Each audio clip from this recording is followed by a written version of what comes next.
کے بلاوے کا یہ آخری چیپٹر ہے، اور یہ بھی کہ آج عید قیامت المسیح کا اتوار ہے، اور آج کا حوالہ جو ہے وہ متی کی انجیل 28 باب اور اس کی پہلی 10 آیات ہیں، اور یوں لکھا ہے: اور سبت کے بعد ہفتے کے پہلے دن پو پھٹتے وقت مریم مگدلینی اور دوسری مریم قبر کو دیکھنے آئیں، اور دیکھو ایک بڑا بونچال آیا، کیونکہ خدا کا فرشتہ آسمان سے اترا اور پاس آ کر پتھر کو لڑکھا دیا اور اس پر بیٹھ گیا، اور اس کی صورت بجلی کی مانند تھی اور اس کی پوشاک برف کی مانند سفید تھی۔ اس کے ڈر سے نگہبان کانپ اٹھے اور مردہ سے ہو گئے، اور فرشتے نے عورتوں سے کہا: تم نہ ڈرو، کیونکہ میں جانتا ہوں کہ تم یسوع کو ڈھونڈتی ہو، جو مصلوب ہوا تھا۔ وہ یہاں نہیں ہے، کیونکہ وہ اپنے کہنے کے مطابق جی اٹھا ہے۔ آؤ یہ جگہ دیکھو جہاں خداوند پڑا تھا، اور جلد جا کر اس کے شاگردوں سے کہو کہ وہ مردوں میں سے جی اٹھا ہے۔ دیکھو وہ تم سے پہلے گلیل کو جاتا ہے، وہاں تم اسے دیکھو گے۔ دیکھو میں نے تم سے کہہ دیا ہے۔ اور وہ خوف اور بڑی خوشی کے ساتھ قبر سے جلد روانہ ہو کر اس کے شاگردوں کو خبر دینے دوڑی، اور دیکھو یسوع ان سے ملا، اور اس نے کہا: سلام۔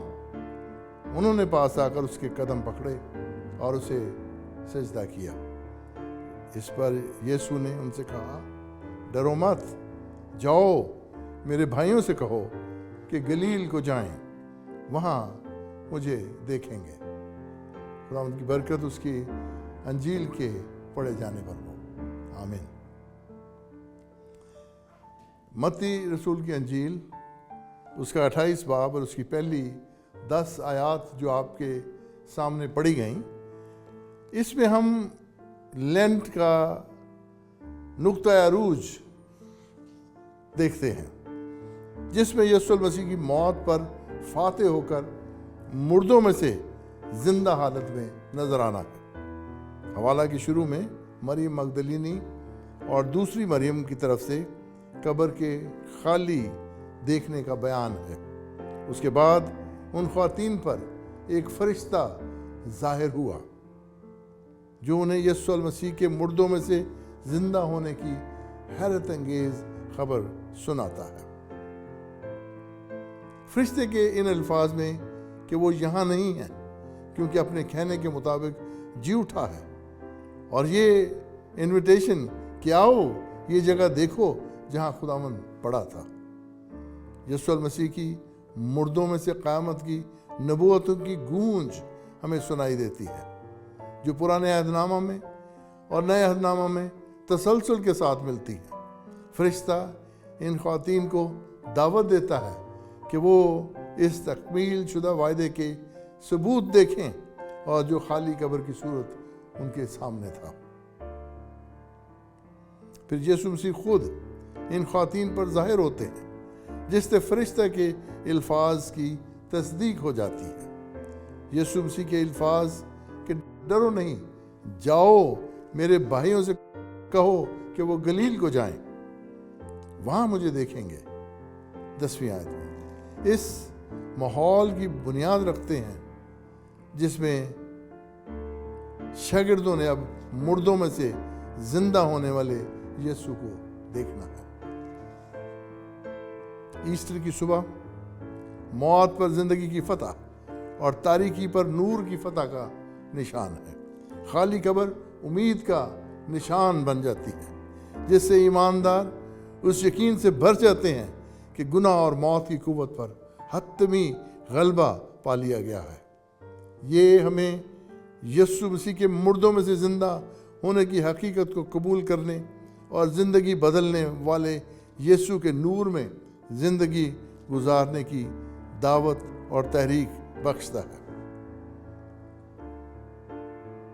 ہم آج ایک ایسی دنیا میں رہتے ہیں جو شکوک اور شبہات اور مایوسی سے بھری ہوئی ہے۔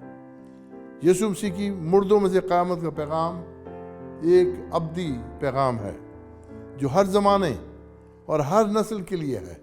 یہ پیغام ہمارے شکوک کا کلا کما کر دیتا ہے اور ہمیں زندہ مسیح سے ملاقات کی آرزو سے بھر دیتا ہے، اور ہماری زندگیوں کو اس یقین سے بھر دیتا ہے کہ ہماری بدنی موت ہمارا اختتام نہیں، بلکہ ہمیں ہمیشہ کی زندگی مل چکی ہے۔ ہم ایک ایسے معاشرے میں ہیں جو اپنے وجود کے معنی کی کھوج میں نظر آتا ہے۔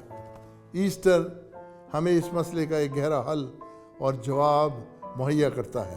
متی کی انجیل کے 28 باب کی 10 آیات ہمیں خالی قبر پر کھڑا ہو کر ایسٹر کی حشمت کو دیکھنے کی دعوت دیتا ہے۔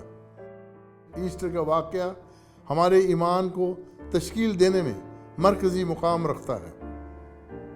میری دعا ہے کہ جب ہم یسوع مسیح کی مردوں میں سے قیامت کا جشن مناتے ہیں تو ان دونوں خواتین کی شادمانی ہماری شادمانی بن جائے اور ہم ان کی طرح زندگی بدلنے والی سچائی کے پیغمبر بن جائے۔ ایسٹر کا واقعہ محض ایک تاریخی واقعہ نہیں بلکہ ایک زندہ حقیقت ہے جو ہمارے حال اور مستقبل دونوں کا تعین کرتی ہے۔ میری دعا ہے کہ خدا یسوع مسیح کی مردوں میں سے قیامت کی قوت ہمیں ایسی زندگی گزارنے پر مجبور کرے جو امید، شادمانی اور اپنے جی اٹھے خداوند کی زندگی بدلنے والی محبت سے بھری ہوئی ہو۔ خداوند آپ سب کو برکت دے۔